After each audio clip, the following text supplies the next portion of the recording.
Skype. Hello. Hey, how's it? What happened with Skype? Oh, it's just Skype. Oh. You know, it's just.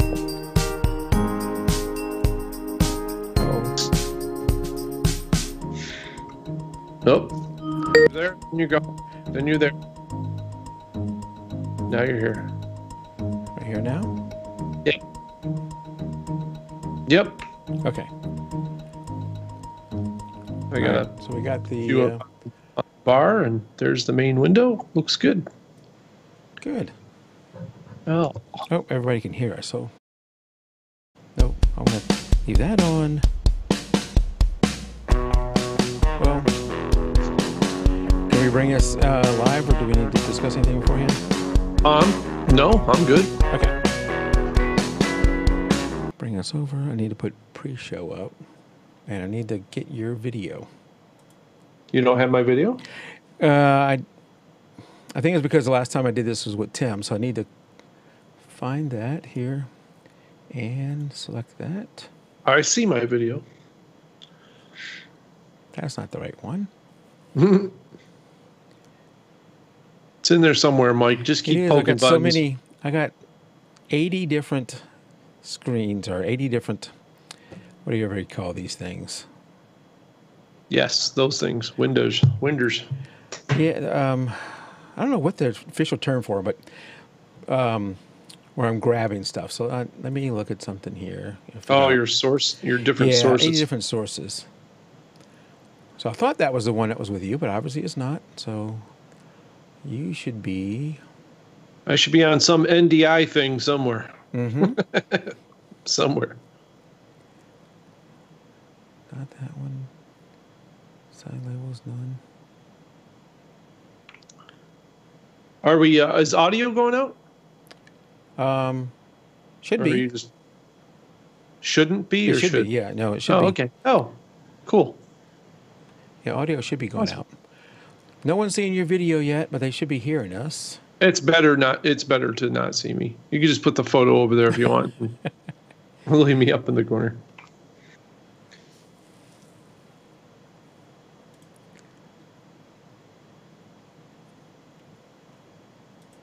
I'm drinking a brew tonight called Make Me Want a Stout. Make me want a stout. You know, like make me want to shout. Yeah, but it's make me want a stout. Okay. Number 68. There we are. 68. My there gosh. we are.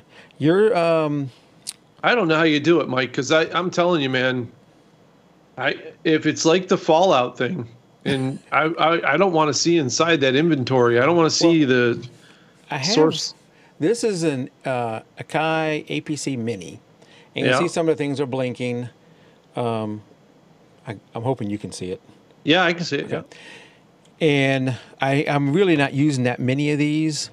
What I typically do, because I haven't got this set up yet, is I select them on my screen and then hit a button to move them back, from preview to production. Gotcha. There are a few that I do press, but I find it much easier to look on the screen and be able to choose which scene. I guess it's 80 different scenes that I have. Yep. So and some of the scenes are like the background that we have. That's its own scene. The side words, that's a scene. Yeah. The overlays, all those. So they're not all video. I mean, that'd be crazy. Yeah. Even when I set up an OBS, it's just, you probably look at mine and laugh because there's just nothing there. No, you have a great intro and you have a great outro. Like 5 things going on. I mean, you can definitely tell that you're way more artistic than me.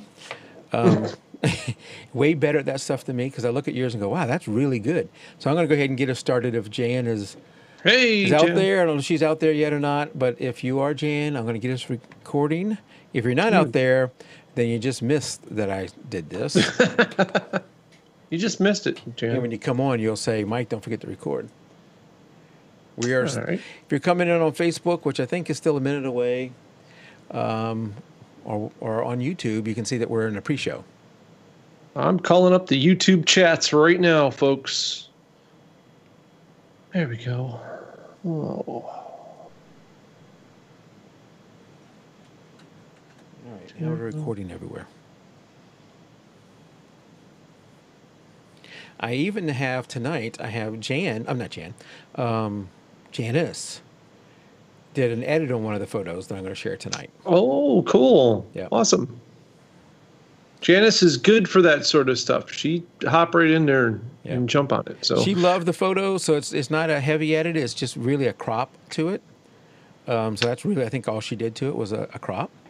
I'm surprised that she was able to do that. She was away on vacation, I thought, this week. So that's she's awesome. Probably just a Wonder Woman. She got her voting in, and she even edited a photo and sent it to me. Wow.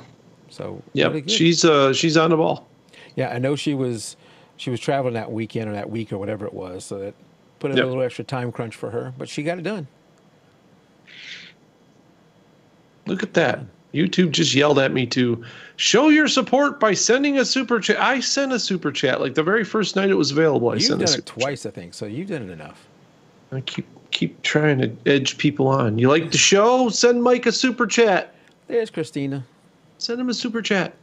So we're still in pre-show. We got a couple of minutes here for your information. So tonight,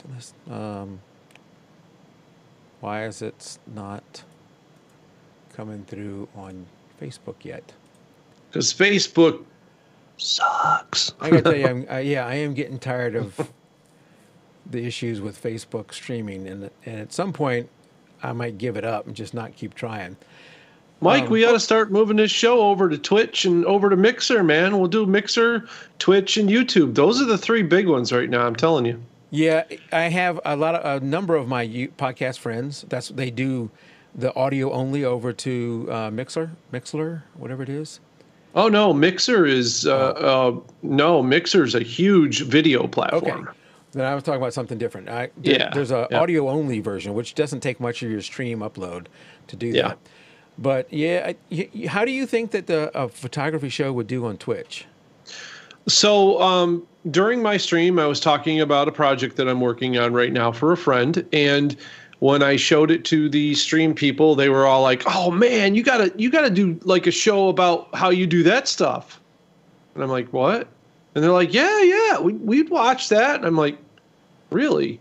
So there's like, Twitch is about gaming, but I mean, they have just chatting channels, and they have, all sorts of different things. People do podcasts on there right now, and some of the stuff is talking about gaming, but I think it's just ripe for the picking. I think it's one of them things where somebody needs to, why not? If you've got a way to split the stream out, why not? That's the way I look at it. I mean, it's just another place to have an audience.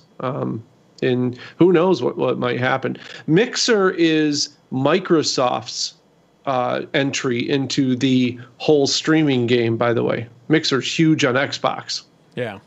Because it's mix, mix, and then the X is the Mixer. Well, I may give that a try. Trying to get rid of the countdown. Where do I get rid of the countdown? I know when I get rid of the pre-show, it goes away, but we're gonna talk just a second before we get started. So, good, Daryl's out there. I'm actually listening live. Hey, Daryl. He's on Facebook. Hey, Daryl. Show my battery does not die. Hello, Daryl. I think we underestimate, too, how many folks watch on mobile. A lot of the people who watch me on Twitch watch on mobile. Yeah, I was blown away. I'm like, really? And they're like, yeah, I plug in my phone at my desk and just set it up in the corner. I'm like, oh, my God, that's amazing. So, yeah. I normally watch your show during lunch. The little bit of time I can watch it during lunch on an iPad, my work iPad. But one day I forgot my iPad, and I got out to the truck, and that's where I generally watch it from. And I was like, crap, I forgot my iPad.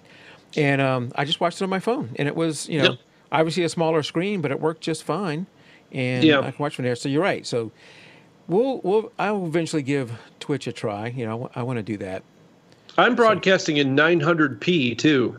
And there is a big study. If you go out and look about 900p, which is like the forgotten resolution, there are a lot of people who stream in 900p.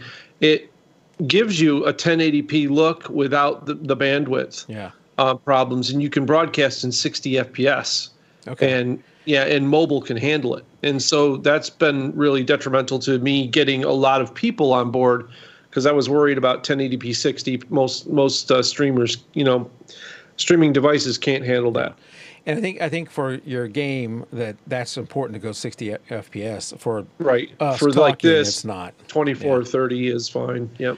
All right, so we're gonna get started in just a minute here. I know we're a little bit over time, but I wanted to, in a pre-show, give a heads up. So we've already announced the winner. So if you haven't seen that show, what Tim and I did, you don't know who the winner is, but we've already announced it. I'll again remind everybody who the first place and the second place. Those two people do win something. And but tonight, what we haven't done a real review, other than me reading some of the reviews of the 6 finalists, and we haven't picked the 2 random winners. So we are going to pick the 2 random winners, one from the beginners group, one from the regulars group, and I'm going to go over all this a little bit once we start. They each get a $25 Amazon.com gift card. Sweet. So we will do that. Let's go ahead and get rid of pre-show, and we'll get started here. Before you get started, yeah. Hi Nancy and hi Christina over on YouTube. Yep. Hi Christina. Hi Nancy. So yeah. All right.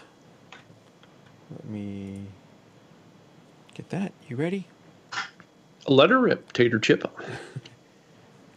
All right. This is jpeg2RAW photo review, show number 44, and tonight we're going to go over some of the December best of 2018 photos. We're going to go over the ones from a select number from the regulars group, and then the 6 finalists from the, that's from the regulars group, a select number from the beginners group. All right, before we get started, like always, I want to tell you how to enter, because we're now in the February contest, and that is you can go into either our jpeg2RAW groups on Facebook, the regular group or the beginners group, or you can go over to jpeg2RAW.com/contest, and there's the links to those Facebook groups, and also the links where you can enter straight from the page. The theme again for this month is open, but you can have your own theme. What is in February? February is Valentine's Day, right? Yes. It also is, for a lot of us, still winter. So you have a lot of choices that you can do there, and Molly Morgan is out there in chat too. So we'll welcome all you live listeners. So love to have your entries for February, but tonight we're going to go over the December images. And what I said this in a pre-show, I'm going to say it again here. So we are going to pick 2 random winners, one from the regulars group, one from the beginners group. Those 2 people are going to win a Amazon.com gift card for $25. It'll be a virtual gift card. I'm not going to mail you a real one, so it's going to be a virtual one. Still the same. It has the same effect. Question? I have a question. Yes. Mr. Howard. Mr. Howard, I have a question. Yes, sir. Your show says that it is part 1. Yes, because we're going to go over some of the other December images. Okay, and the is future show. Right. Are we drawing from all of the photos, yes, or is it per show? Nope, we're going to do both of them, both of those tonight. So those 2 winners. So we may pick a photo that is not one that's in tonight. Gotcha. Okay. So I won't necessarily be showing you which photo won, because some people entered more than one, because you could enter more than one photo. Now, the people who are excluded from winning are the people who won first place and second place, who already get an Amazon.com gift card. So if you won first place, if you won second place, you're already getting one. You can't win. If you entered one in both, and I don't know if anybody did, in the beginners and the regulars, you can't win in both groups. It's got to be 2 different people. Gotcha. All right. All right. Well, that clears it up. And that just proves to folks out there. See, Mike and I study all week long rehearsing this show. Just want to be fair and give back a little bit, and I don't want the same person taking all the money. Yeah, there you go. So why don't we start it off with you, AD, since you don't see what I'm seeing. You pick a number between, let's say, the beginners didn't have as many people enter. So let's say a number between 1 and 10. Okay. 3. 3. Well, the lucky winner from the beginners group is actually live out there in chat right now. What? And it's Nancy Smith. Whoa! Nancy Smith is the winner from the beginners group. Nancy, congratulations! I will be contacting you probably via Facebook Messenger or something like that, with some details that I need from you in order to get you the gift card. Maybe not tonight, but but soon. So congratulations, Nancy. Thank you for entering every month. I'm glad it was the people who did enter in December. There's a lot of regulars that do that in our beginners group. So thank you for winning or for entering, and we appreciate it. And entering, and especially Nancy, she enters every month. So I really always gives that. us good material to work with. And I think she appreciates the feedback and continues to try to improve. All right, so we'll pick the one from the beginners group, the regulars group, a little bit later. Let's get right into the images. All right. First up is this image from Jan, who's also out there. No, maybe not. I don't know if Jan's out there tonight. But this image from Jan, and Jan says, with this image, I took a picture of the tree at dusk, then experimented with post-processing using some apps I have. I just like the look. And to me, it looks, I don't know if this is the way the tree was, but it looks like it's got ice all over it. Like, whenever a tree gets coated, all the branches get coated in ice. I do. I don't know if that's the effect from the post-processing, or it really is like that. Well, so you know me. You know how I would look at this image. Mm-hmm. I can give you my personal opinion on it, and we'll hold on that for just a second. I took a picture of a tree at dusk. Okay, all right, got you there, Jan. You experimented with post-processing. Yes. With some of the apps that you have, you like the look. Okay, so just going on what Jan said there, it's a winner. Done. Right? I don't have any positive or negative critiquing to do to help Jan get over any roadblocks, because it doesn't sound like she has any there. The post-processing looks awesome. It's cool. It's got a unique abstract look to it. Yeah, Mike, I told her it gets a cold. She's got the colors right. It's blue. So I think that from what she gave me for to go on, I think personally that it fits that description quite well. Jan, if you would when you're taking your photo like this, and I know that you were always reluctant to enter into the contest, but now that you have, it's been so awesome to be able to work with you one-on-one with these images. And it takes a little bit of courage to put your images in front of people that are going to ask you questions and want to know things and all this kind of stuff. I know you're out there in chat tonight, so I'm speaking directly at you. If you would tell me what you had in your heart or what you were going for with the image when you made this image, were you looking to create that winter cold look? Those are the things that I'd love to hear that we can expand upon and talk about. Mike and I can say, wow, okay, she was going for that icy tree look. Well, you nailed it, right? Otherwise, for me, I can just look at it and just tell you my personal opinion. Does Andy like it? And if that's important to you, that's fine. There's nothing wrong with that, but I don't really matter. I mean, Mike and I's opinions are just talking points to kind of get the chemistry in your brain going. That's why we talk and we do this show. But if you give us, the more you give us to go on, the more we can kind of play off that and kind of find out, what's Jan thinking about? What was she going for? This is a nice abstract image. It's a borderline abstract image. Remember, abstract is something that you can take a picture of something, and if it's abstract, you generally can't identify what it is, but the composition and the colors and things play its own story, which is what makes the abstract. So it's not abstract in the effect that I can't tell that it isn't a tree. So you could have maybe played with the image even more, mirrored it, done some different things, and tried and played around with that would have pushed it farther into the abstract, although it's a tree and it's pretty hard to not do that, right? So what you're saying there, yes, winter, cold, depressed kind of look, it has that look to it. It makes me think of the darkness that some of us face.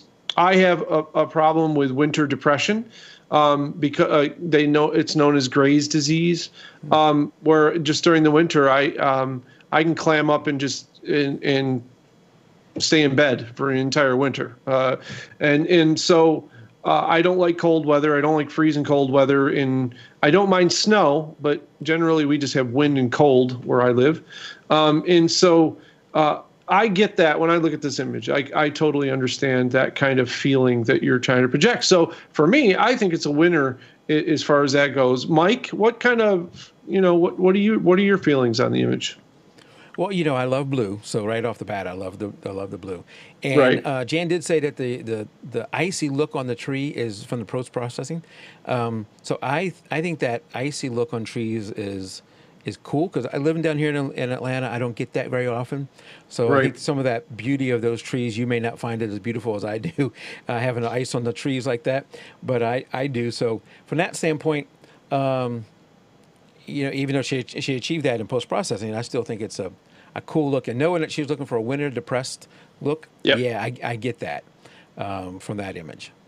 And the most important part of what she said in her text was, I just like the look. Yeah. And boom. I mean, that says a lot, especially coming for someone entering in the beginners category, that, yeah, you like the look and you submitted the photo. And that confidence is really very important when you're processing your images, and make it the way you want to and what you feel and what you want to express. Let me tell you, Jan, we have a little bit alike, you and I. My very first published photo was of a tree covered in ice. I'll let you know. And I also like that yeah, I like that look. She, branched out, to no pun intended, branched out and was trying some different post processing. That's always good.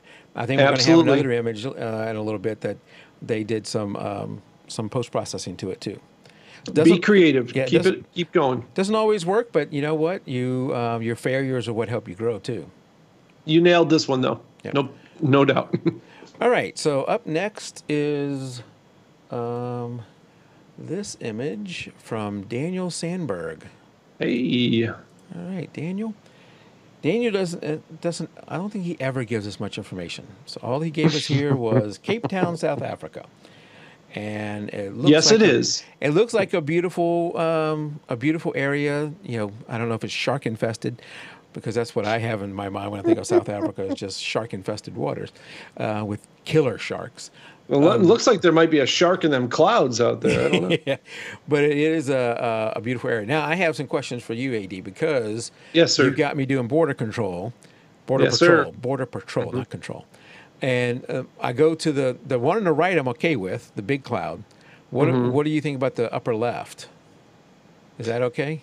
I'm not happy with the sky at all in this image, or the image as a whole. And I'm never too harsh, but Daniel's jumping in both feet first. So first off, let me commend Daniel on throwing it out there. I'm going to throw down and see what happens. So Daniel, you didn't give us much to go on, so I just have to go on. I'm going to go on the technical side of it. As a landscape photographer myself, I will give you what I have learned in the last 10 years or so from taking big photos like this. Now, this is a panorama. I can tell you already, this was multiple shots that he assembled together. I can tell that by the arch of the distant arch of the horizon line on the water.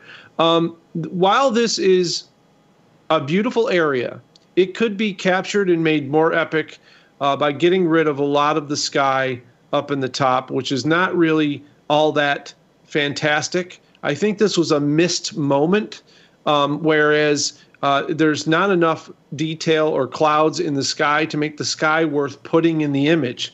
So I would have chopped this off way, way shorter off the top of the sky than this is, and made it a nice wide pano and gotten rid of the entire sky. There's nothing going on up there other than things here and there. And it really does not lend to the image.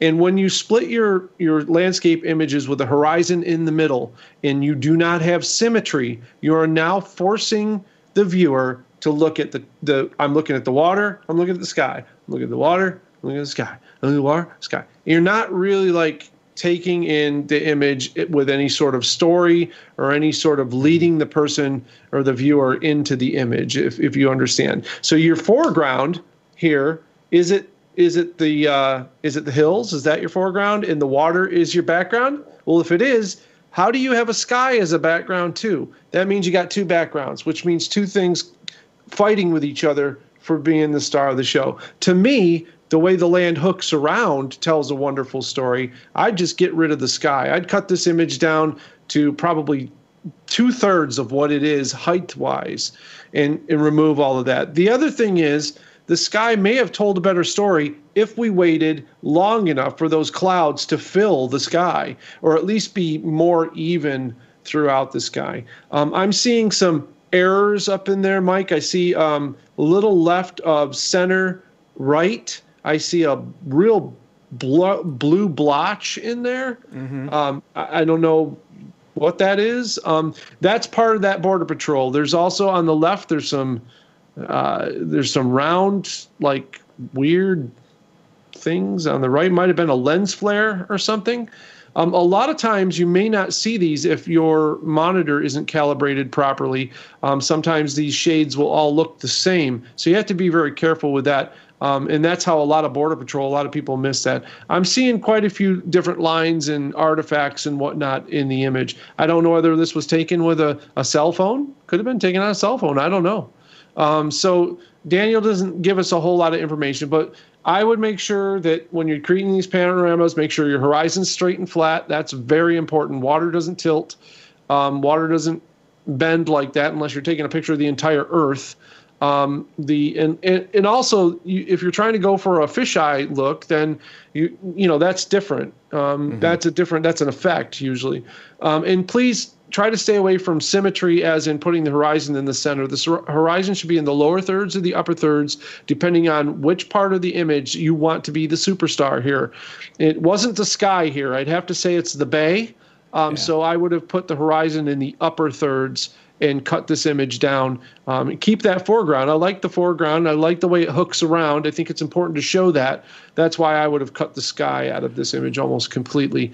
It's just not cooperating for you. It isn't the star of the show, but it's there making its presence known. It's the guy who shows up on the TV show, on the live television show, and he walks.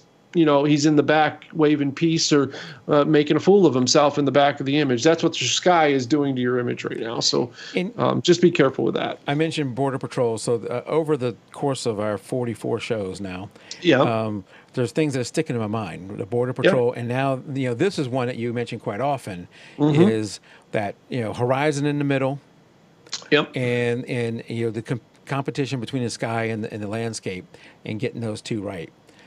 Got to make a choice. Got to make a choice there. And so that's the thing, symmetry is great. Putting the horizon in the middle is okay if there is balance. So if you've got, if you've got a reflection of the sky, like the sun reflecting off the water, and it's a nice reflection, you can use that symmetry to your advantage. But that's usually the only time that we really split the image right down the middle.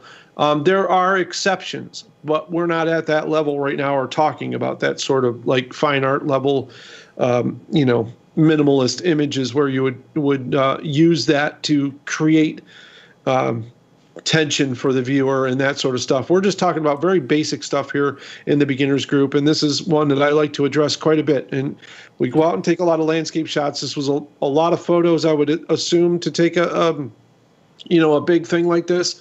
So you want to be careful with that. If we delve a little deeper real quick and just some things, there's a small white dot on my in the water. Might have been a boat, might not be a boat. It's not identifiable, so usually I would suggest that be cloned out if it's not identifiable either way, because it's a dot and it's distracting, and it pulls your eye over there. You're like, well, what is that? Well, I can't tell. Well, yeah, and I mean, even as close as you can get, you still can't tell whether it was a boat or not.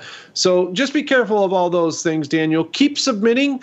Please, if you ever watch the show, I hope you watch it at some point in time, give us more information about, why you pressed the shutter button, why you processed it this way, and then we can have a discussion based on your goals, and that's what I try to strive for. So. But keep submitting, please. Please keep submitting, because I always enjoy talking about your photos. Yep. Thank you, Daniel. Yes. All right. Up next is this image from Nancy Smith. Hey!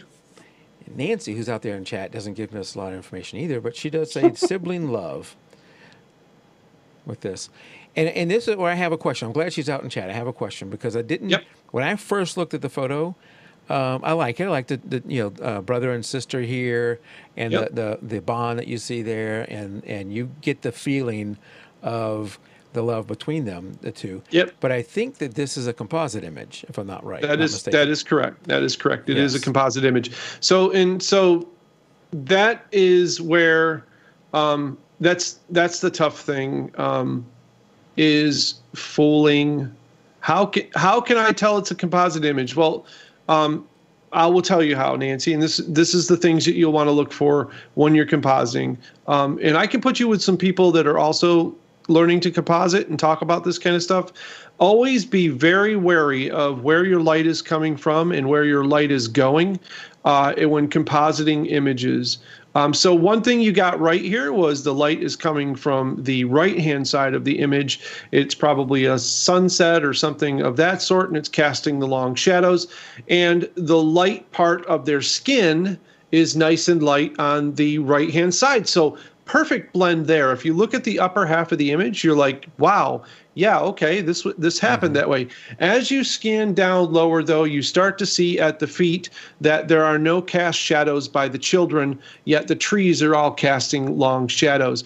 And the problem there is that you've got to learn how to make those shadows, and it's very difficult sometimes to do that. It's layers in Photoshop. I'd be more than happy to work with you and show you some techniques that I learned over the years for compositing images together. And you really have to sell an image with the light. And anytime you don't, it's almost immediately apparent. Now, it may not be apparent as to what is wrong with the image.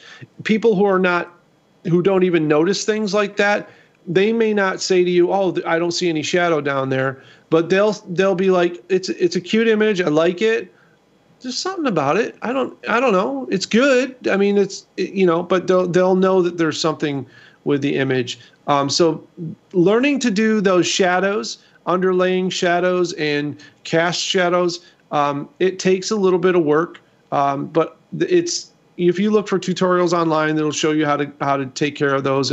And always remember that, like anybody standing on a surface, always has a slightly dark patch underneath them. So if you were to create a layer between the kids and the background and just use a dark brush, and you can just use black if you want to, with a very soft brush on it, and draw around the shape of the foot underneath there, and then lower the opacity so that it looks just like a dark spot, you will make the image so much more believable that there is a shadow cast under that foot. Suddenly you give the child weight, and you give it believability that they were there casting a shadow. And those shadows and light can absolutely sell the image and make it that much more believable. I would love for you, Nancy, to submit this image to me in layers and let me composite it for you, and then send it back to you in a video format to show you what I did. I would be more than thrilled to do that for you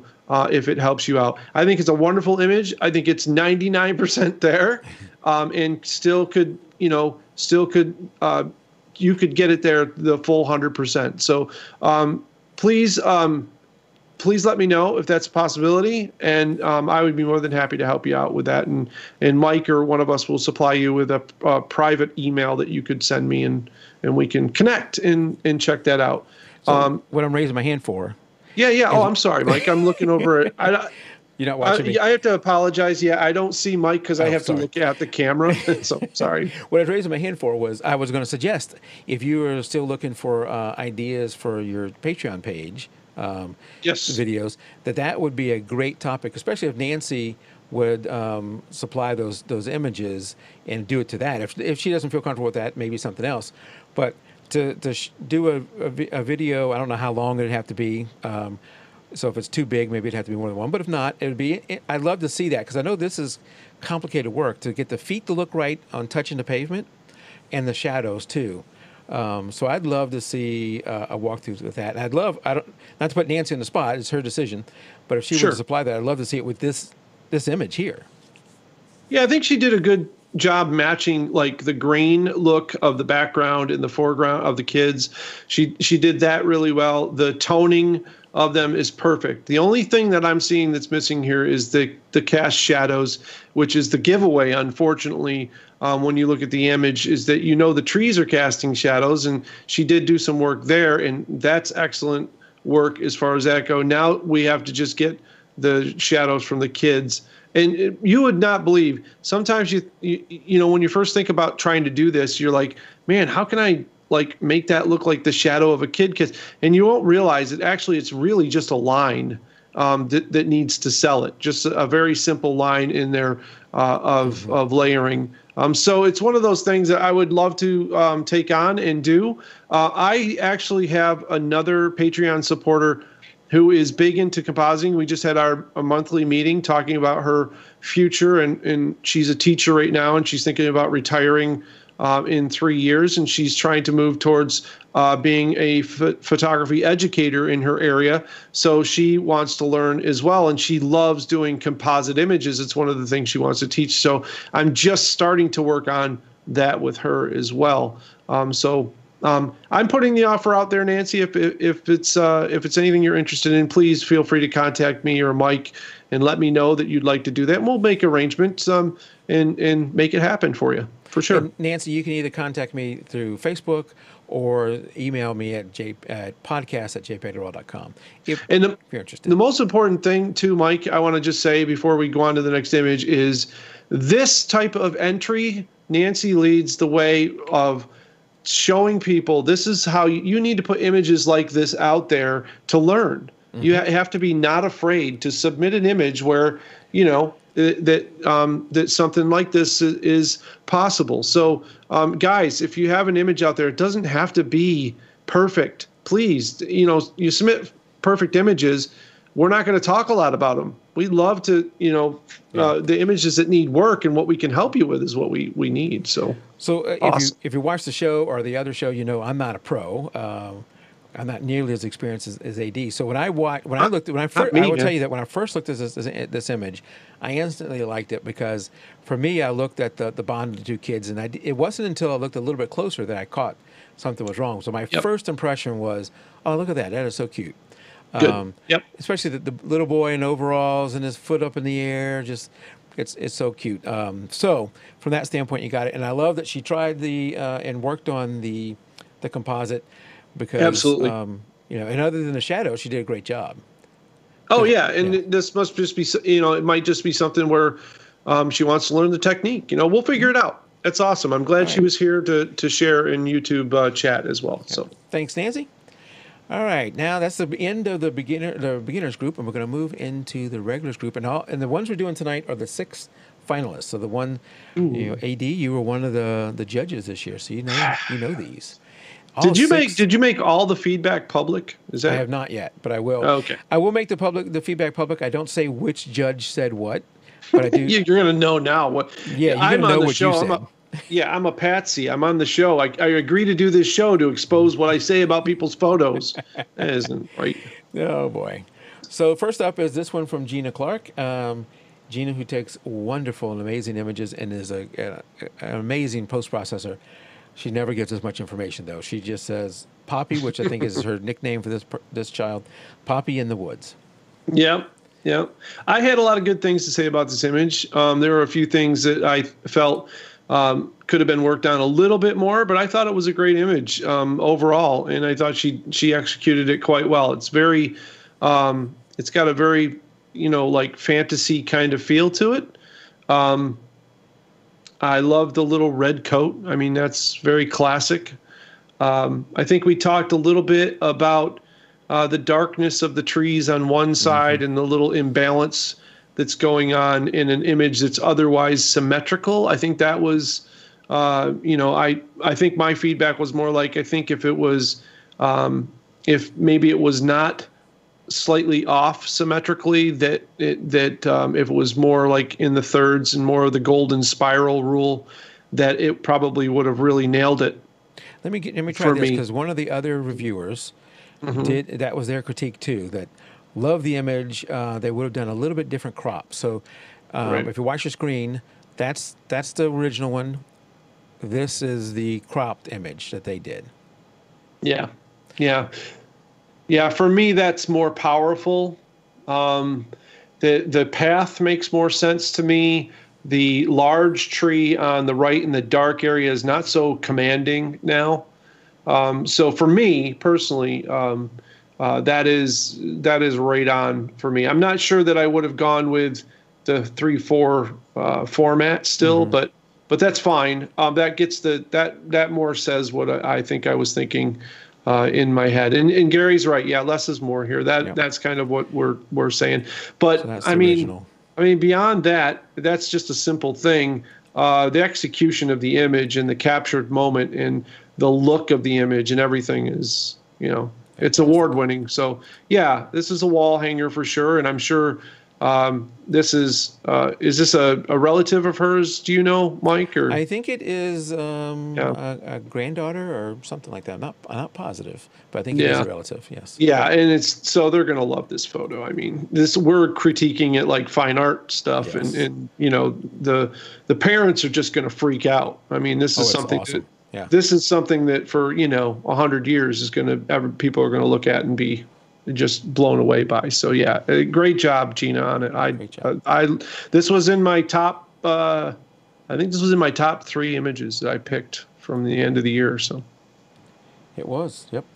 Um, it was. I think it won the month it entered because you can re-enter stuff, and it won the yep, month it entered, and it did well here. All right. yep. So up next is this image from Daryl, and I don't know if he's still out on Facebook watching, but Daryl Harrington with this image, and Daryl says, "I took a trip up to Maine this weekend." To try and get back into it, and get back into photography, I'd imagine. Most of the day brought high clouds, but I got lucky in the morning and got a small break. This is a 4.5 minute exposure of Portland Head Lighthouse. Yes, the Portland Head. We were just here in 2016 with a group of friends. This lighthouse is mostly filmed from the other side, actually. That's the most popular side is the other side. But we came over on this side, and we really like this side of it. There's also some ruins here, too, over on. Hey, Daryl. I see you over on YouTube, buddy. There's also some ruins over on the other side here that we had a big fun time taking photos of as well. This headlight image is gorgeous. I love that you did the long exposure here. I did something similar to that as well when I was here. The horizon this is an interesting thing to talk about here because I experienced this firsthand. Now the horizon looks like it's bent, but it's not. This image, where it looks like it gets closer to the lighthouse, looks like it dips down. Actually, there's land out there. So it makes it look like the water dips down, but there's actually a coastline that's reaching out and around. And it's so far out there that it deceives your eye and makes it look like the water. I struggled with it for the longest time until I found a couple of my images where I had zoomed in and I'm like, wait a minute, there's actually like land out there. My thoughts on the image, Daryl, was the same as the other image. I think that there was a little bit too much sky involved, and I would have probably brought it down a little bit and in a little bit from the left. You have that little spot of land over on the left there, that little dot that's not doing a whole lot for your image. I think the thing here is the light and the sun kind of playing off each other. And I wasn't sure whether or not there was the image that I originally saw looked like some repeating of the clouds. So I didn't know if there was some other image that was overlaid there or what was going on. And the main thing, though, for me is the straightening of the lighthouse. The lighthouse has kind of a tilt back kind of look to it, which is extremely difficult to straighten after the fact. And that's something where you might want to use a skew between the top and the bottom of the image. Take the whole image and skew it just slightly. And what that'll do is take that lighthouse and it'll make it straight up and down for you instead of having that kind of tilt back from your wide lens look. that it has right now. So it's just take the whole image, make it into a layer, and use the skew property, and you'll just move it just a little bit, and it'll straighten that lighthouse right up for you, so that it's perfectly straight up and down. Because right now, kind of looks like it's tilting a little bit to the right. I think that's basically it. Mainly, I just wanted to say that I thought that the tones and everything of the image were gorgeous, and I really gave you a lot of points for shooting this lighthouse from the what we call the right side, because everybody shoots from the other side, which is an easy. The other side, I'm going to tell you guys, is an easy shot to make. Like, anybody can go there. You can go there with an iPhone. It's going to be beautiful. I mean, it's a very easy shot. This side, a little bit more difficult. Got a little bit of a cliff to deal with there. There's almost a straight down drop cliff right in front of where he's at. And you can climb down there, but it with your gear and stuff, it can be a lot of fun. But it is this is the side to get the shot from, I think, personally. So I call it the right side. So you did a great job, Daryl, and I'm glad to see you're getting back into it, man. Hopefully we see more images from you. He's a talented photographer, and everything he submits is just gorgeous. Agreed. I'd love to hang out with him sometime, and I can learn from him quite a bit. So we should all make him. Well, I'm telling you what, we should have a JPEG to meet up has got to happen at some point. We got to. Yeah, I just need to get less busy. Yeah, right. All right. Maybe when I retire. All right. Up next is this image from Christina Binge.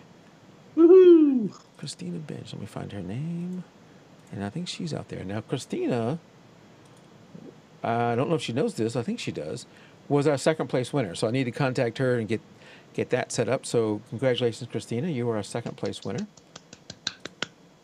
Good job. So Christina says that, and this was a resubmit from earlier. I think Daryl's was too. And I think he did take some of the suggestions from the earlier submission and crop it a little bit different than he originally had, if I remember right. So Christina says, had a prompt for a moment on my 365.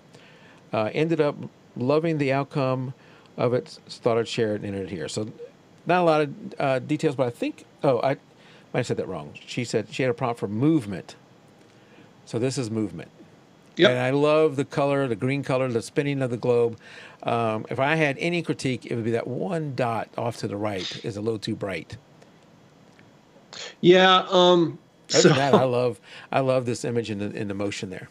My name for this image is That's No Moon. So, no, this, I think, Mike, I could be wrong, but I believe this was probably in the, that's what I thought too. Gary says it reminds him of a moon. That's what it reminds me of too. So I thought it was my personal feeling is it's pretty well placed. So I think this was either my first or second pick in the contest. Do you want me to tell you? You can tell me. Was it my first? Because I think it was. This was your first pick. I think it was my top pick. I was captivated by this image. I thought this was a wonderful idea. It takes a bit of ingenuity to take this image and get it right and get it to look like this. So I really thought, for me, there were so many good images in the contest, and all of my scoring was very tight, as it usually is, because the year-end stuff is always like rocking. But this was my favorite image out of all of the images that were out there. Yeah, I just like I said, it struck home for me, so I liked it. And just to give everybody, of the 6 that were entered, that made the finals. We rate them from a rating of from 1 to 10 in the grouping of technical, creative, impact/emotion, composition, and then overall. And overall is double weighted. And really, the voting from last place to first place was pretty tight. I mean, they were all really pretty good. They were all really good, I should say. Yeah. But this just had everything. This had everything for me personally. It had color. It had the movement, all of those boxes were ticked off for me. Yeah. So, yeah, congratulations. I like it when she submitted it originally, and I like it again. Yep. Yeah, it definitely held up. So, yeah. All right, up next is this image from our first-time submitter, Wendy Hill. Wendy Hill. Awesome image. And Wendy says, I really enjoy food photography and wanted to create a set of images that would tell a story. what came to mind was seeing an artichoke go from unprepared to eaten. While I did make this version, and really liked it, the motion in the story kept pulling me back in. Of all the things I shot this year, this triptych, is that the right way? Is my favorite. Yes, triptych. Yeah. Triptych. I don't have this printed yet, but will be in my kitchen. Oh, that's a great image for a kitchen. Yeah, it's going to look great in a kitchen. It's going to look great in a restaurant, anything like that. I think that, Wendy, first of all, thank you for submitting. Definitely a well-shot image. The technical side of it, capturing the water droplets, capturing the salt, all of that done very well, capturing the oil. My critique on this image would have been the center image is the winner as far as I'm concerned of all the three images. I think that you got just enough hand, just enough salt, just enough artichoke, and just enough foreground. Everything about the center image is perfect. What I think is missing from the triptych is that same power in the other two images. The squeezing of the lemons, I think less hands there. I don't want to see there's like a bright light on the tendon or the buckle of the watch on the hand. Just show me just the end, just the fingers squeezing the lemons in the same composition that you have with the salt. And then when we go to the olive oil, give me that olive oil pour in the center like you have with everything else. For me, it was confusing as to why it wasn't all, like that symmetry. We have a triptych. Where is the symmetry between the three? So this image, I loved it. I gave it good scores, but it fell as far for me with the oil pour. I think the other, the hands and the lemon squeeze could have been okay if the oil would have been pouring in the center of the artichoke and also poured straight up and down. Now I know that like when you're preparing these. Pouring the oil directly on the artichoke heart itself is not the desired thing to do, but I think for the image sake, not a lot. You could have poured it on the back part of the artichoke, see, instead of the side. So you could have poured it on the back part and kept it right in the middle and kept that perfect symmetry. And you've got a lot of negative space on that oil pour on the right image. There's just so much negative space there that you were going for symmetry, and then suddenly the third image is like, what happened? Yeah. Did that person pull away at the last minute when you're trying to shoot that photo? So if I would have seen, I think that would have really boosted this image right up there in the top 3 for me. And I think it was somewhere in the top 5. So I think that a wonderful submission. Definitely printable for the kitchen for sure. I'd print it on metal. It's going to look amazing. And you could even post-edit it and probably move that over, I bet you, depending on how wide, how much of your image that you have there. But that's just my suggestion of balancing out the triptych. But it's wonderful food photography, and just keep submitting and keep doing it. Yeah, because you definitely know what you're doing. Absolutely. Images, Wendy. Yep. All right, up next is this shot from Millen, and Millen was the winner. He came in first place with this shot, and Millen is one that does give us a lot of information. Yep. Millen says he named it early morning in the park. This is my new. Let's see. This is my new image that I want to add for the December contest. All others. Okay, let me skip all that. This was the first snow for this winter season, and it was snowing hard. I've decided to take my camera with me on my way to work. It was snowing very hard. To have had to up the ISO at levels I don't feel comfortable shooting. It's ISO 1600, which works for here. And I was a little afraid about it. The 1 1/15 shutter speed. But the view of falling snow under the park lights just made me click the image. For processing, there you go. Yeah, there he goes. For processing, I've used Imagenomic Noiseware. Imagenomic Noiseware. Color Effects Pro. Some snow effects I've cropped in and cloned some distractions. I wanted the image to look like a fairy tale, and I think he succeeded there. It does look like a fairy tale to me. Mhm. Yeah. So I did not pick Millen as the winner. You didn't. I I know. didn't, and I had some suggestions for the image. I sent an edit along to him to complete his fairy tale. For me, the lights are beautiful. The snow is beautiful. The trees, the tones are beautiful. The garbage can, not so much. And so he did a lot of editing, and I just wish he would have taken the little thing there that's right in the front of the image. I just wish that it would have been cloned out. I did an edit, like I said, of the image that was cloned out. I also cloned out the set of foot tracks that are kind of walking over to the puddle. Mm-hmm. I took those out because I thought the story here was the tracks.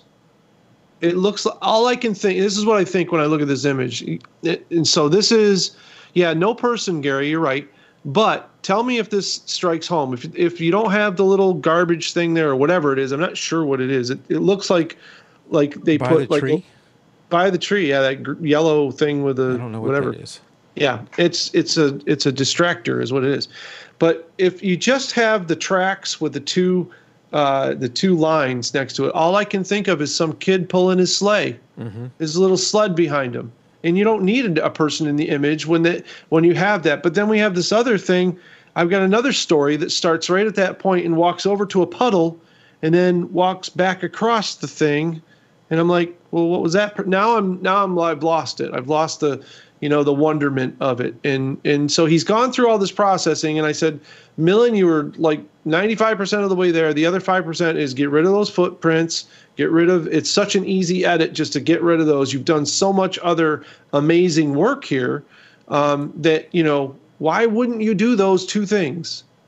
And so I gave Millen a little push because Millen is one of those folks that he will take the push and run with it.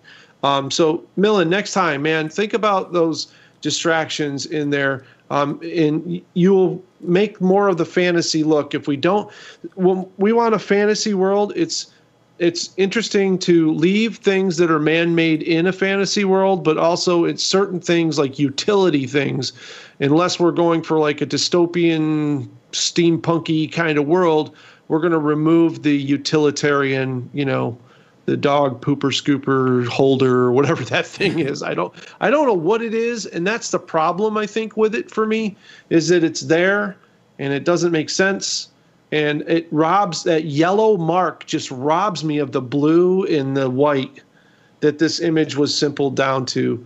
And he did so much other work. That's what kind of freaked me out. It was like, you did all this other work, dude, and it looks amazing. Why wouldn't you just get rid of that? Because it's just a clone brush and just go whoop, and it's gone, and you're done. Even the smaller one isn't yellow. The smaller one in the back. Yeah. It almost looks like a person walking out there. That one, I removed that one too from his image. Both of them I took out of there, but that one's not so necessary as this one. And the other, yeah. Right. And the footprints were super easy to remove. I mean, they were just boop, boop, boop, and I was done with that. So I think Millen, for me, it didn't score the best for me. I gave you a lot of points in your creativity and all of this kind of stuff. But overall for me, it was, I want to see more from you. You have come the most, you and Amber both, from the beginning, and I'm not dissing anybody else in the group because everybody is just shown amazing work week after week. But for me, Millen and Amber both have come the farthest since I've been with this group and seen them images submitted week after week. And so I tend to look at those guys, and I'm going to push you guys harder because you're taking it and running with it. So Millen's images compared to last year were nowhere near this. His image last year was great, but it wasn't. You still rated this one pretty high.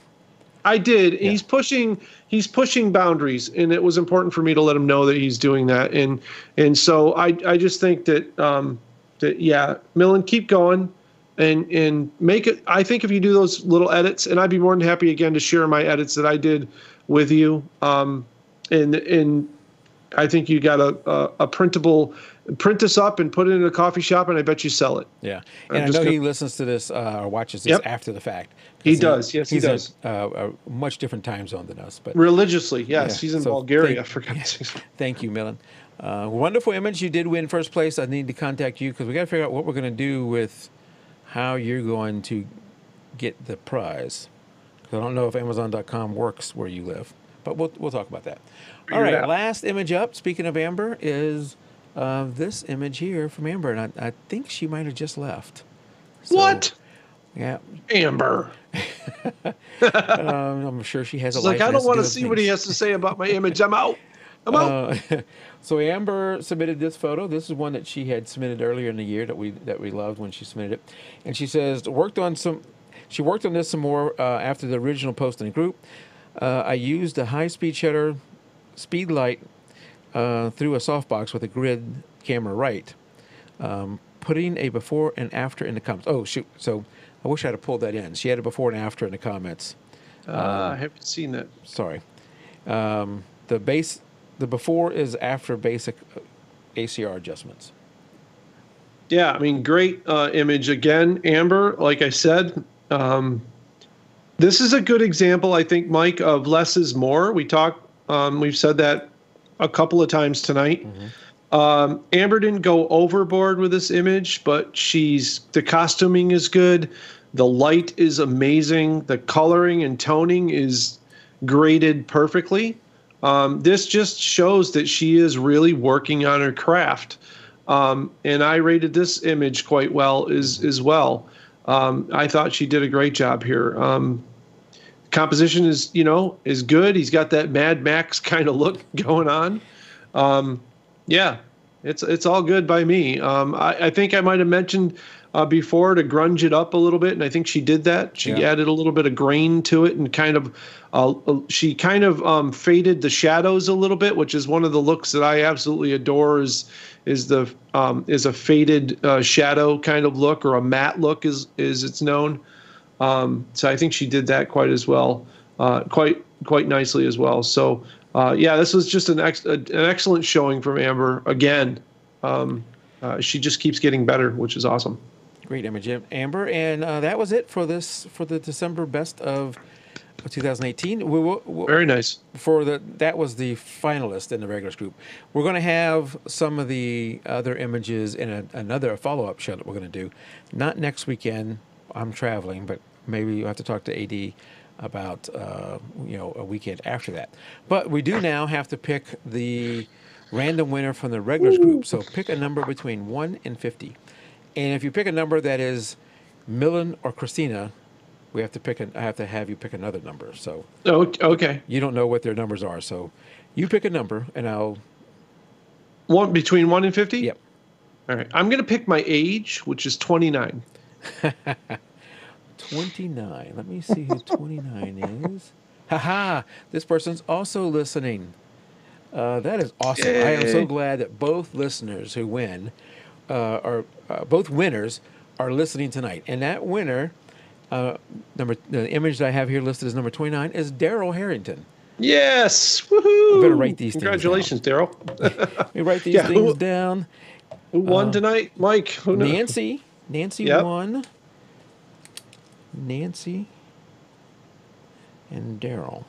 And just so you guys know, Mike, we don't rehearse any of this stuff. Mike just threw numbers at me, and I just pick them. I have no idea. I'm not looking at anything. You can't see what I see, yeah. Yeah, I don't know what the heck he's doing over there. So I'm just picking off the top of my head. So awesome job, Daryl. Great job. I know it's just a little bit of us giving back for appreciation for y'all sharing y'all's work with us, and hopefully we're all learning together. I know some of the people who are submitting are way over my capabilities, but even they're hopefully are learning from all this. I know I am.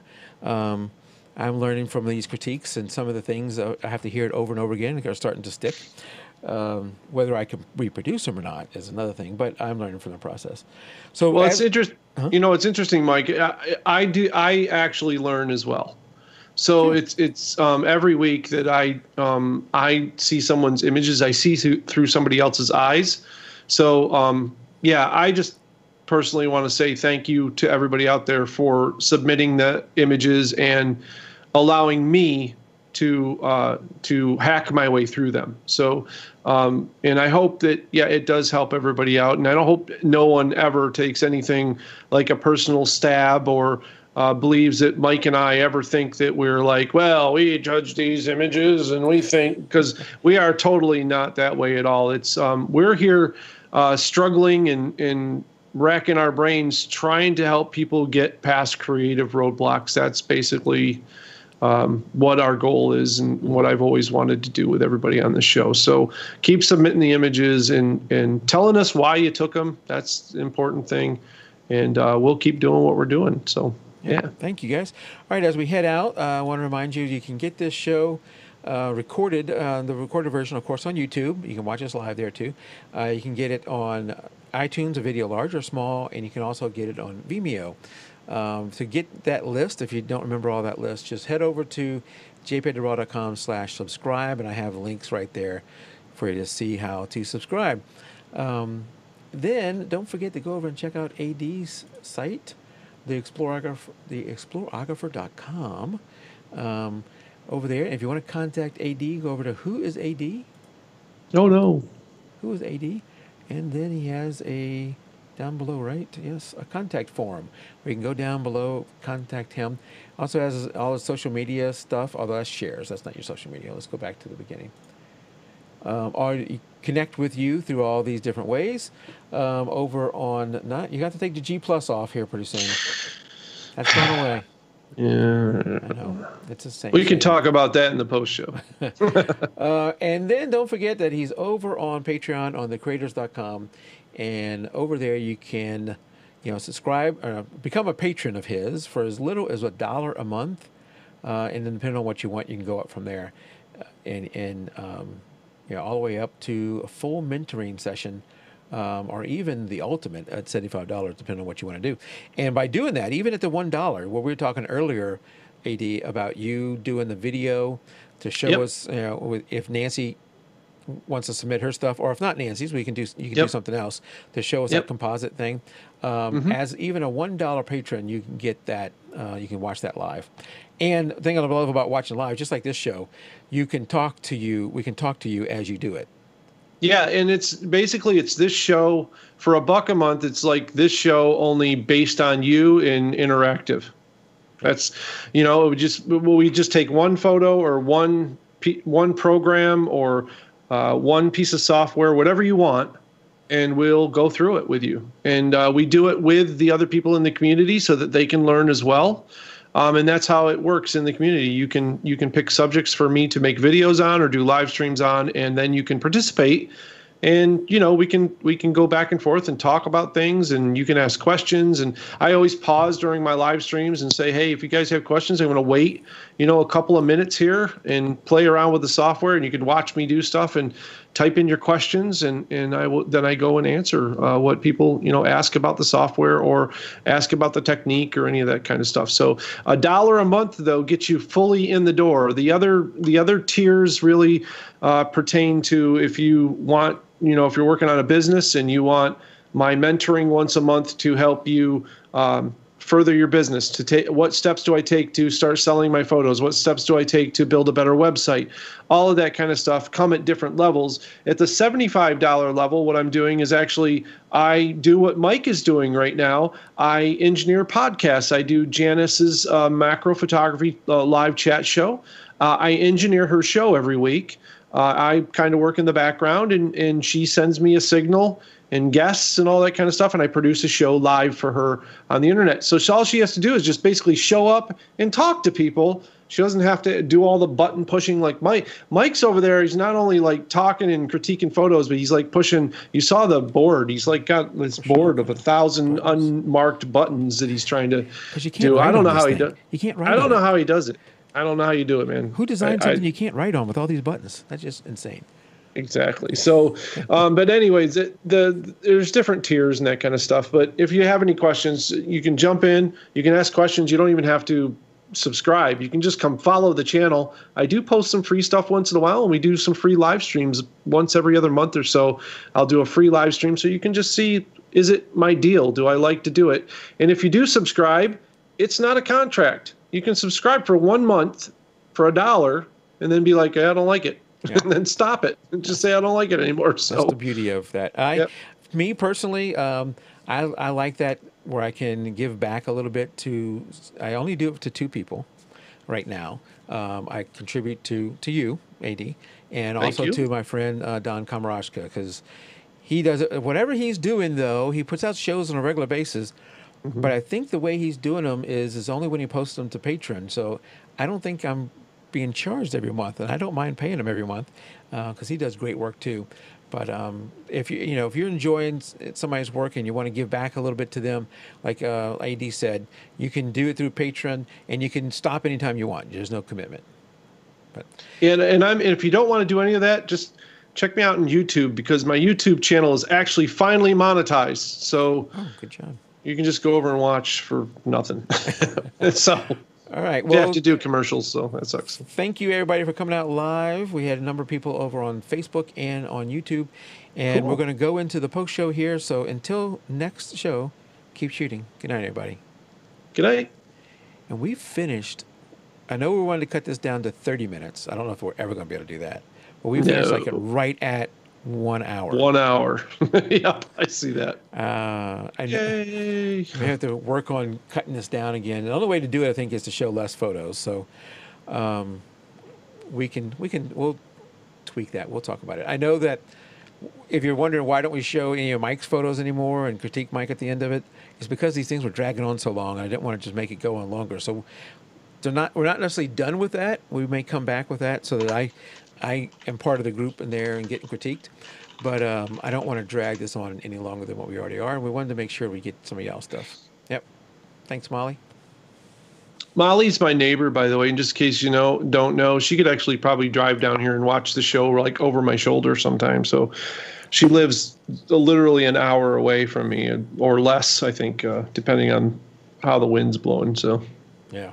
She's awesome. She's a really good photographer too. So you guys, if you get on Facebook or whatever, look up Molly Morgan and check out her work.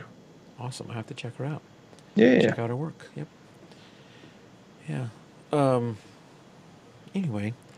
Speaking of checking out people's work, there's going to be like less places to do that in just about a month and a half, man. Yeah. How do you feel about Google Plus just deciding that they're going to delete everything? So I have mixed emotions. I really like the idea of a competitor to Facebook in some other place. So when it first came out, I went over there. I created a jpeg2RAW community over there. I got lots of people in my circles, and I liked the vibe that it had at first. It seemed at first, especially, to be more photographers than anything else. So I like that too. There was a lot of photographer stuff going on over there. But then it just really it died off. We were getting like nothing, no traffic in our Facebook, our Google Plus group, and it was going nowhere. So I knew for a while it was headed in the path that it went to and it's going to die. And so I haven't been active on there for a while. I am sad that we have one less option. Right now you just don't have that many options. You really. For social like that, I guess you have Twitter and Instagram and Facebook. Instagram and Facebook are really the same company. There's just not as many options. There was that other thing that I think it died too. I had it on my phone. What was that? Well, there's Velo. Yeah, maybe that was it. I think I took it off. And I'm on Ello. ELLO, which is totally all nothing but artists. And I mean, they're very strict about letting anybody who isn't like in the art community in that social arena, which is nice, but it's also like it's good for collabs, but it's not really good for like your business. Like if you're thinking you're going to go on Ello and move a lot of product and sell stuff, and even though they have ways to sell things, you're probably only going to sell to other artists if that's going to happen. For me, Google Plus was the launching pad for my photography career. I wouldn't have met Trey Radcliffe through there. I wouldn't have had the Arcanum if it wasn't for that. I probably wouldn't have found the success that I found with Ron Howard and PBS and all the exposure that I got from Trey and all of that. So For me, it's the hard part for me is that I have hundreds and hundreds and hundreds and hundreds of hours of photography mentoring that is going to be erased. Oh, that's right. Because didn't the Arcanum use Google Plus? Yeah. Yeah, oh, that really sucks. And, going back on it, I might have met you through there because I was using Google Plus as a way to connect with other photographers and find guests for the show. Right. And I got lots of people. I made many, many circles, the circles that you can make, the circle groups, Right. whatever. Yeah. Of, Yeah. People, hey, this is landscape photographers. These are such and such photographers. I was really finding a lot of talented people over there that is just going to go away.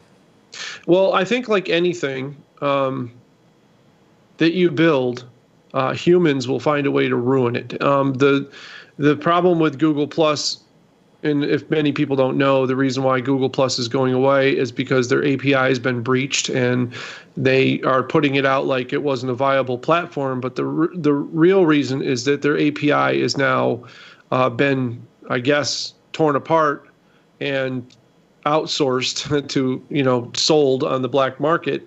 And essentially, it's not a secure platform anymore. And it won't be, and they can't secure it because the code that it's built upon is now exposed. And so they're putting it out there like, we couldn't make money at it. It didn't go the way we wanted to. I have an Android phone. I am an Android guy. I love to use Google. I love Google products. What I hate about Google is that you cannot put Google in your life reliably for anything because they will eliminate it. I have taken a hold of a lot of their programs, and a year, 2 years, 3 years down the road, they eliminate it. And I'm like, dude, you integrated this into my life, and now you're just going to be like, whoa, we don't use it. I mean, I was on, what was it, Google Buzz or Google, what the hell was it? There was all sorts of different things. Well, they're killing Hangouts too. They are not killing Hangouts. They are. So, they're redoing it to something else. But you're gonna be fine. It's so Google Hangouts, the way it sits right now, is going to be moved to a business platform. So you're basically going to purchase but Allo and all of that is going to be redesigned into something that will be a replacement for Hangouts, and you'll still have the same capabilities. So it's not like Google Plus where they're like, hey, guess what? We're deleting your world. Goodbye. Like it's not, they're not just like going to take it offline. They're deleting it. Mm-hmm. I mean, you'll go to Google Plus and there just won't be anything there anymore. You won't be able to hunt it down. You won't be able to call that data back. It's being erased. And so that's pretty brutal. I have 75,000 followers on Google Plus that I am not going to be able to reach out and touch anymore. Yeah. I'm not going to be able to get anything to them, people. We've talked on here before, and I'm sure, Daryl knows this, and Gary knows this, and Molly knows this, and everybody listening knows this. You want your center hub to be your own website that you own. Yep. And even if your host goes away, you can move. But that being said, social media is still, one of the best ways, or the best way I know of, to attract a lot of attention. If you're doing this, or you're trying to make money from it, or just getting joy out of the fact of sharing your work and talking with other photographers and other people, social media is the best avenue to do that kind of stuff. You still want your core, your home, your web page, but you're at the mercy. I know many photographers who were almost making a living from their Facebook page and getting business that way. And then Facebook decides one day we're going to change the algorithm, and you're screwed. All of a sudden, your posts are getting 1/10 of the views they used to get, and you have no control. And I know from the IT perspective of on the enterprise side, Apple will do, if you want to set up a enterprise solution that involves Apple, they will one day just decide, we don't care about backward compatibility. We're doing this, and screw you. IBM and Microsoft, while you have your own issues with them, have been much more reliable as far as that kind of stuff. I'm not going to wake up one morning and find out that they've decided that this product is no longer going to work. You're going to have years of notice before that goes out of cycle. Yeah, I think that years of being business oriented, I think is taught them that's the thing to do. And so many businesses today, here's the thing. Facebook, as long as they're making money, That's all they have as far as a vested interest in you. Yep. So they're making money off your data. They're making money off your decisions, your choices, the things that you do online. The fact that, they use your data to market to you. They're selling you to advertisers. They're selling your basic psychic profile to people so that they can dissect what you want to do and what your next step is going to be. As long as that's a viable market, Facebook will be around. But things like that went on in 2016 and the sharing of data with the wrong people and the promoting of of fake accounts and all sorts of problems that happened because of Facebook and the way that they didn't hone up to it. The people will decide at some point that they don't want to partake in that sort of thing anymore and realize that there is no real benefit from partaking in it. I personally think that if you post on your personal website, like you post on Facebook, and then just share it to Facebook, you're safe, because essentially you can still get people to come back to your website or draw them there. If Facebook goes away, they still can seek out the content and still have the same experience.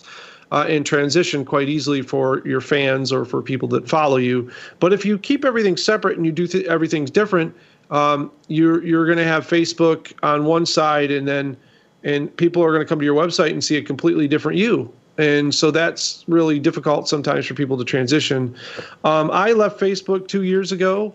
It was a difficult decision because my family, people that I knew and things were on there. I also moved away from where I used to live a year ago, and I want to get back on Facebook so I can make contact with those people. But it also made me realize that, hey, man, you're my friend. You got my phone number. You got multiple ways to contact me. Pick up the damn phone and call me, because if your excuse is that, oh, well, you're not on Facebook, well, then you're not my friend.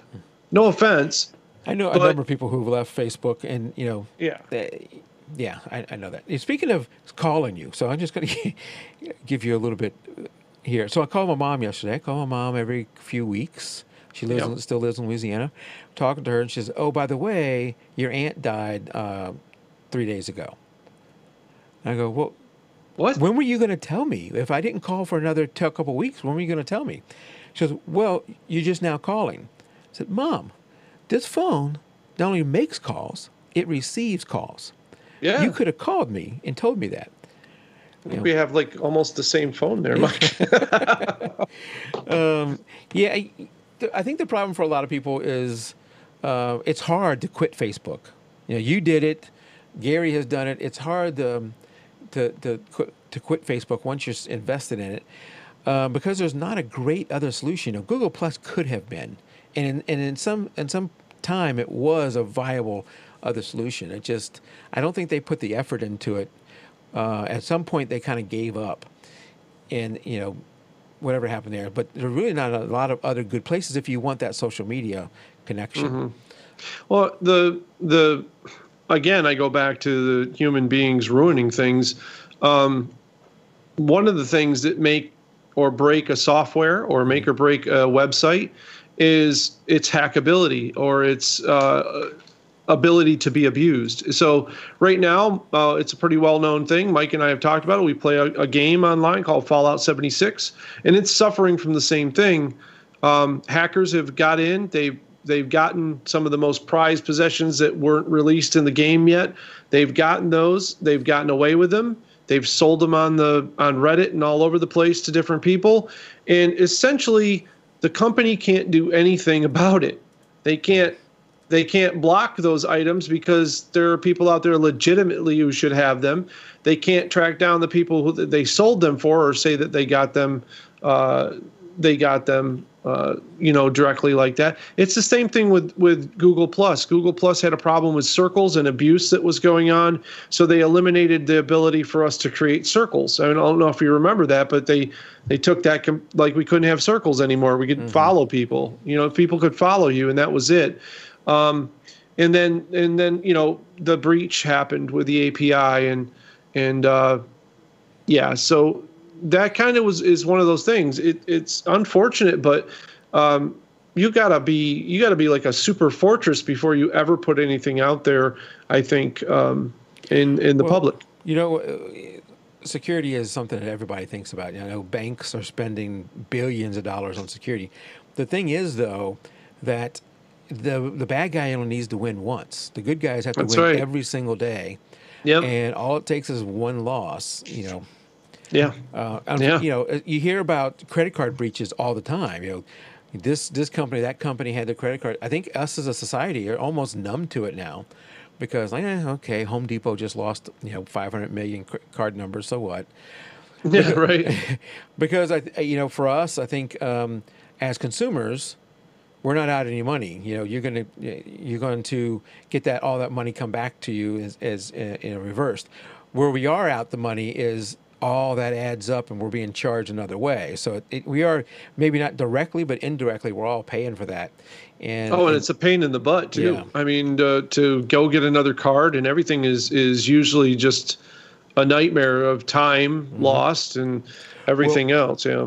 I don't want to go into too much details here because I don't want to be a target, but Right. I have a lot of my bills go through one of my credit cards, and then I pay that every month, and with that I get some benefits for that. Right. Well, with that number, one day I get alerts on my phone if any charges over a certain amount. I get a charge from the bar shop, and I thought maybe it was hair or drinking. It happened to be weightlifting. For $2,000. Like, what? Wow, Mike. Mike, you're really $2,000. working out now. Well, they were ordering videos. $2,000. What?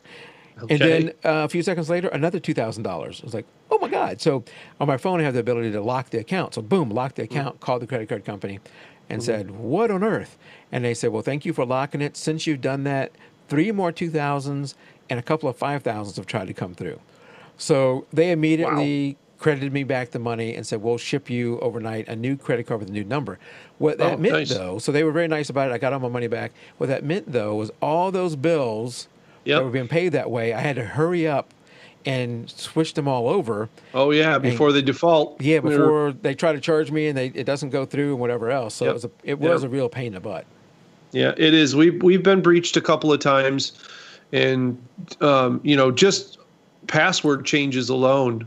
When I get a thing that comes through and says your account has been breached, I have a password keeper that I use, and I also have a 2-factor authentication Titan key that I use. But it still requires me to go through every site that I basically have access to and make those changes or have them made. And it is an absolute nightmare. Yeah, and the only way around it is just not to partake in any of that. I finally realized that with Facebook, the only way for me not to, there was no way I could cut down my participation to where I felt like they were not getting my data. Like, you can use a fake photo of yourself, or you can, I know people who, use a cartoon version of themselves. It doesn't matter. What they're doing is, and a lot of people don't realize this, but Mike, you can do this, and I can do this too, is we can run analytics on the backside of our website that will actually watch a person surf on your website. It'll show you exactly where they move their mouse on the screen. It'll show you exactly what they're looking at or reading at any one point in time. It puts a hotspot map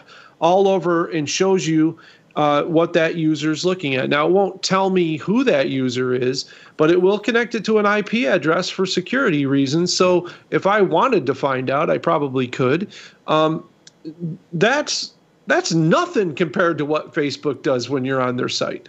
That's absolutely nothing. Well, recently it came out that a number of companies, I can't remember the number of companies, but it's a large number of companies, maybe it was over 1,000, that they had access to your private instant messages, not only to read them, they could write them, change them, and delete them. Oh, absolutely. And what I would love to know is why, and they said, hey, you all agreed to this. Now, I would bet we if you're like me and the other billion users on Facebook, I would imagine that the vast majority, if not everybody, did not read through that enough to say, oh, yeah, I agreed to allow people to write private messages to me. Right. Why would I ever agree that you can write private messages to people acting as me? Right. Right. or change a message that I sent. Maybe I said great image, and they didn't do this as far as I know. Great image, AD, and then they changed it to say your images suck, AD. Right. You know, Right. I Yeah, don't know absolutely. what they were Let trying to me, do there. Mike, let me screen share something with you. Yeah, and then we'll wrap this up. I know we're Yeah. just Yep. preaching here about Right. we're just preaching to the choir. complaining. Let me screen share that with you. I know you have the Um, ability to. yes, hold on. I'm gonna need to turn something on to be able to get that. Oh, If you want other people to see it. sorry. Sure. Since we're in the post show, it's not going to blow up anything, is it? Nope. Okay. Okay. All right. So I run several websites on the internet, and so because you're a webmaster, you can have access to analytic tools from Google, and essentially this is the same kind of scraping data that Google uses to look at your website. So they have to make it available to your webmaster as well, so that you can see it. So this is a live view of my website right now. If Mike calls up my website, it'll actually show Mike on my website. So Mike, if you open a web page, and scroll around and look at a few different websites, parts of my website, it should show up here on the real-time view. I have never done this. Look. It normally does. I'm on it now right now. It sometimes it takes a few seconds or a refresh or something. I'm also on a Cloudflare account, so sometimes this does not pick up like on new data. So when it first comes across, but essentially what it does is when there's somebody on the website actively doing something or typing something in, it'll actually show me where they're located. It'll show me how they were sent to my website. And also the other interesting thing is it'll also send me things like traffic data and where and what social, who's referring my work out there, what accounts they're being referred from. So you can see here, there's data on that sort of stuff. Actually, I'm not even sure if we're on my website, to be honest with you. I can show you some of the. Oh wait, am I on the website? I could be. I don't know. I don't like their interface is really messed up. I may even have this data turned off right now.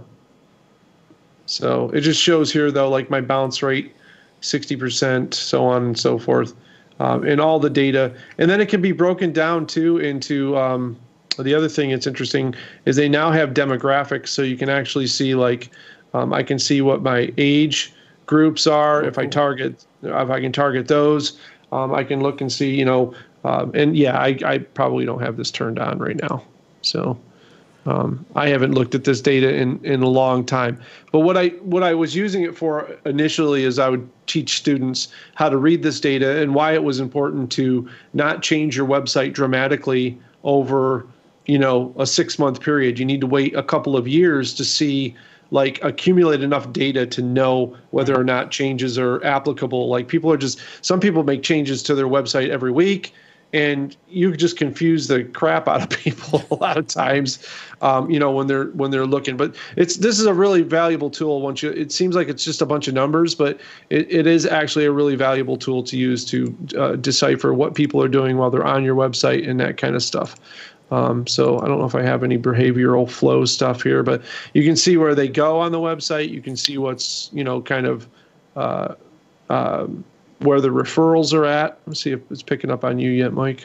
No. I don't think it must not be connected because I've bounced all around your page. And it might not be. I may have just let this run out in the code, and I changed the code or took the code out. Yeah. So. But it's good information. When you say don't change it, I mean adding content like posts and everything is fine. The more often you do that, the better. Absolutely. Changing menus and all that kind of stuff. Once you get it built the way you want, I wouldn't make dramatic changes very often. Yeah, I don't think I have actually. Let's just look at Travel Obscura. That probably has more recent data than mine has. Yeah, so that has some 57 users in the last 7 days.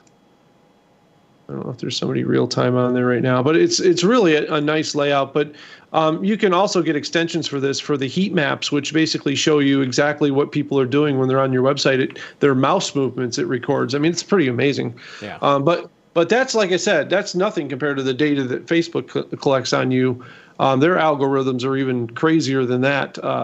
And you can't ever take a look at that, which is, I find, quite interesting. So anyways, I just wanted to share that with you and show you guys, kind of put the point out there that you, just be careful and use your website. Don't use social media as your major jumping off platform. That would be what we're preaching here. All right, guys, I'm going to thank you for coming out and watching the live show. Before we go out, Timothy says, what does he say? He's on Facebook. He's on Facebook. Very enlightening. Great watch tonight, guys. Wish I was able to get on earlier. Thanks for everything you do. Thanks, Timothy. Thanks, Timothy. We'll be back in probably 2 weeks. We'll talk about it offline, AD. But Cool. Thanks for coming out and watching live. We'll see you guys later. Good night. Good night.